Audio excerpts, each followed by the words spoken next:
6 जुलै रविवारी येत आहे एक अशी एकादशी जिची महाराष्ट्र तसेच भारतातील सर्व वैष्णव भक्त आतुरतेने वाट पाहतात. ती आहे आषाढी एकादशी म्हणजेच देवशयनी अथवा हरिशयनी एकादशी.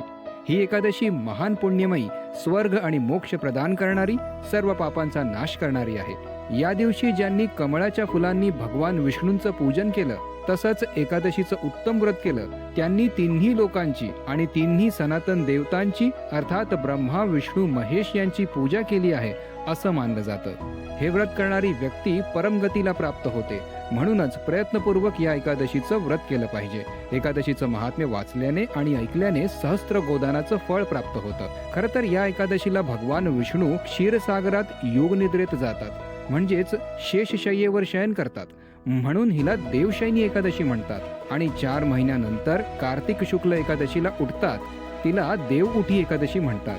देवशयनी एकादशीची वेळ आहे 5 जुलै सायंकाळी 6:58 पासून 6 जुलै रात्री 9:14 पर्यंत. उपवास 6 जुलैला करावा. एकादशीच्या काळात तसंच उपवासाच्या दिवशी तांदूळ अथवा त्यापासून बनलेले पदार्थ खाऊ नये.